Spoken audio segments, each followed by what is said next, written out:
Okay, ngayon po maglilinis tayo ng Kelvinator window type. Ito pong video na to ay ginawa ko para sa mga gusto mag DIY o yung mga para sa mga bago nating kapwa technician na maglilinis ng ganitong klaseng unit. So yun, sa control box natin merong isang tornilyo dyan. Sa pagtatanggal ng sensor ng thermostat, ingat lang palagi. Yan, sa likod ng control box, bali naka-snap on lang yan. Kadalasan ganyan si Carrier, Condura, tsaka si Kelvinator. Yung mga old model nila hindi ganyan. Yan, pero yung mga labas ngayon, hanggang sa may nagawa rin akong inverter na Carrier, ganyan pa rin siya baklasin.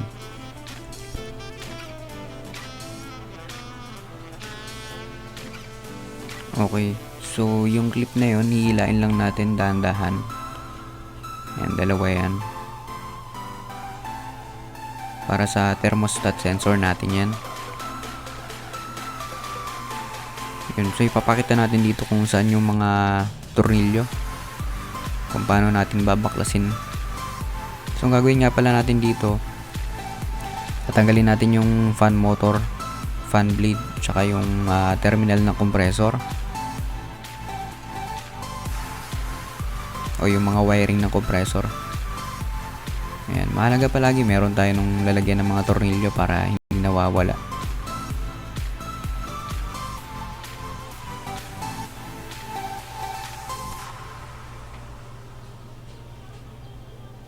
Yun, kailangan natin ng mahabang Phillips screwdriver dito. Yun, sa ilalim ng bakal na kulay puti na yun na humahawak sa fan motor natin, meron dyan dalawang tornilyo sa ilalim.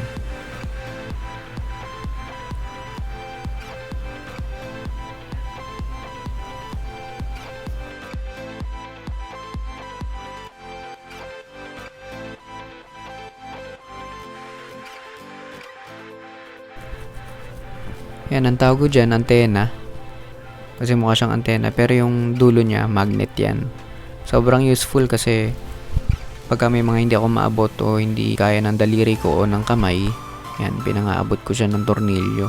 Didikit na yung tornilyo dun sa magnet. Minsan kasi yun yung magpapatagal sa atin eh. So yan, kailangan natin ng mahabang Phillips screwdriver dyan para matanggal natin yung tornilyo dun sa ilalim ng fan motor. Yan sa part natin, sa kanan natin. Pagkakaalala ko dyan sa ilalim may isang tornilyo dyan eh.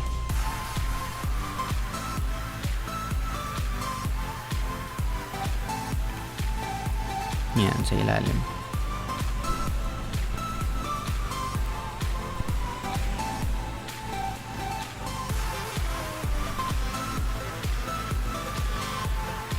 So, pagtatanggal natin yan mamaya, pahila pataas. Actually, pwede tanggalin yan, pero inuna kong tanggalin to. Yan, yung bakal yan eh.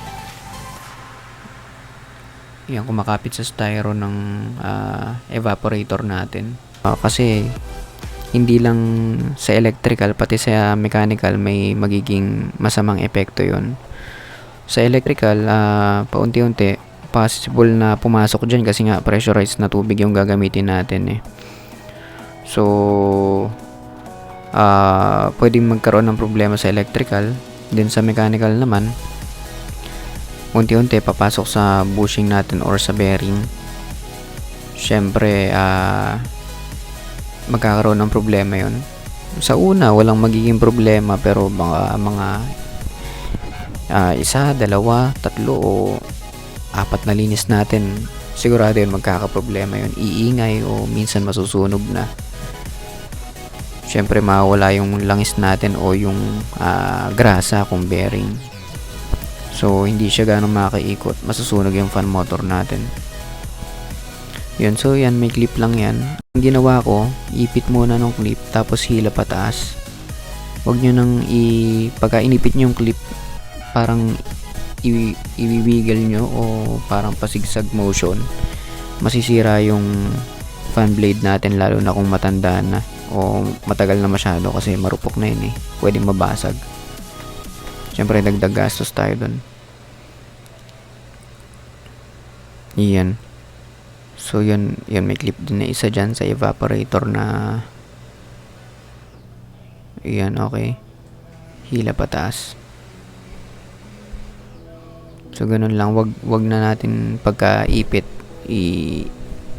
iwiwigil pa natin, masisira. Yun, so nakasecure na yung fan motor natin. Okay, sure na tayo. Ito nga palang cleaning na segment ko ng video na to. Hinati ko to sa 3 eh. So abangan natin yung dalawa pa. Yan, ito yung pinakasuklay natin. May iba-ibang sizes siya. Yung puwang ng evaporator fins. Yan yung pinakauna nating dapat na ginagawa pag maglilinis tayo ng aircon. Window type man o split, dapat inaayos muna natin yung fins. Kasi pag hindi natin inayos yan tapos nilinis natin kagad, syempre sa pressurized na tubig, babalik lalo yan. Syempre kung maraming nakabaliko na ganyan, may hirapan yung heat transfer natin. Yan sa gitna, maayos natin ng suklay yan. Pero yung mga gilid-gilid, o minsan may encounter tayo talagang sobrang hirap na, ginagamitan natin ng chani yun. Mamaya ipapakita natin.